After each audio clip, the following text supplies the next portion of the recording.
Rangoon, capital of Burma, apparently at peace. And Aung San Suu Kyi, Burma's elected leader, filmed last year, the day she emerged from 6 years house arrest by the military government. She gives it at most 10 more years in power. Worshippers at prayer. The vast majority of Burma's people are Buddhists, and Suu Kyi, generally known here as the Lady, says Buddhist teaching gives her confidence that democracy in Burma will defeat the gun. Buddhism, the Lady says, teaches that success depends on 4 things: the will to succeed, the right spirit, perseverance and wisdom. The will of the people for democracy, she says, is there, and many have the right spirit and have shown tremendous perseverance. Wisdom, she hopes, will come along the way. Buddhist piety expresses itself above all in meditation and prayer, but many other practices, like these purification rites, are part of the tradition in Burma. Burma is counted the most profoundly Buddhist country in the world, and parents teach their children to pray and revere religion from a very early age. Many young men, with no wish to become monks for life, enter monasteries or meditation centres for periods that range from a few days to a few years. They learn to meditate and experience the monastic way of life. It brings great credit to their families, and many go back a second time later.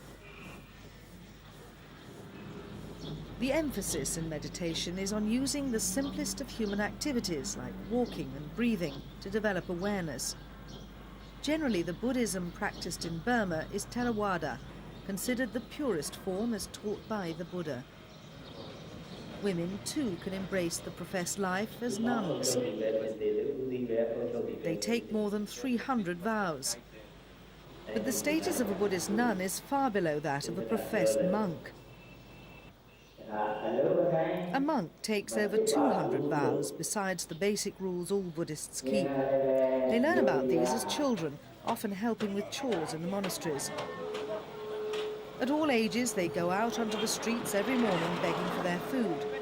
The contact with the people is considered precious, and the offerings people make are considered beneficial to the giver's karma or destiny in this life or another. This is basic Buddhist teaching. Buddhism is not real religion, understand? Because Buddhism is I think Buddhism like a philosophy, not real religion.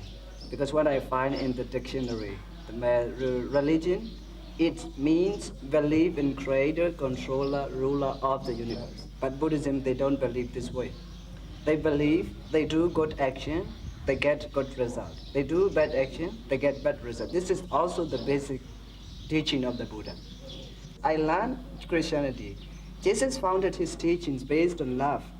If you want to say Christian, you're trying to love other people, you're trying to develop love in your mind.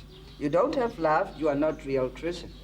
Also, if you want to say Buddhism, you're trying to practice morality and concentration and wisdom.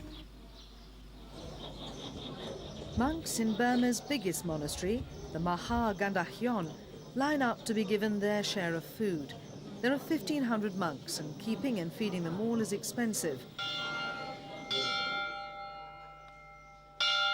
Donors, rich and poor, who contribute to the cost of running a monastery, are considered to be performing an act that will gain them great merit.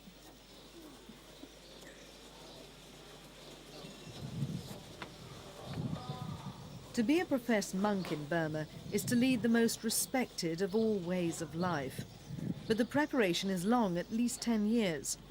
The vows they take cover every aspect of life, their own, their dealings with others in the monastic community, and their relations with people outside the monastery.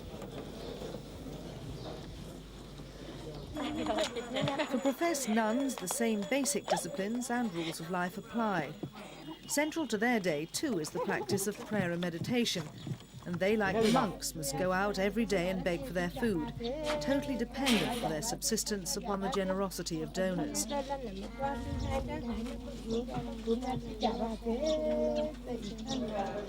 This gluing of gold leaf on statues of the Buddha is a ritual only men are allowed to perform. It's a practice believed to win those who perform it protection in the present and merit for the future. The unique Kutador Pagoda outside Mandalay is made up of 729 little pagodas, each housing a stone plate inscribed with part of the Buddhist scriptures. It's been called the biggest book in the world. And here, a statue to a monk said to have known it by heart. Burmese Buddhism has traces of the Brahma Hindu tradition, visible in pagoda decoration, and animism. Spirits of ancestors known as nats are believed to control the weather, health, fate, life and death. They're venerated with celebrations in which the nat is represented by a dancer.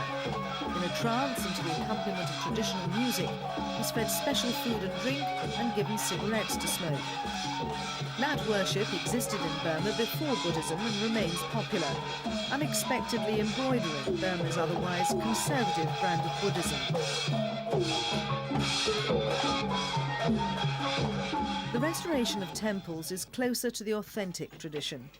Past rulers built many, and today devotees gain merit by collecting to repair those that still stand. Burma's heavy rains cause the building serious damage. Gold leaf decoration needs replacing every 5 years.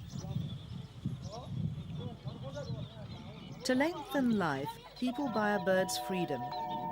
Burmese Buddhism is both classical and popular.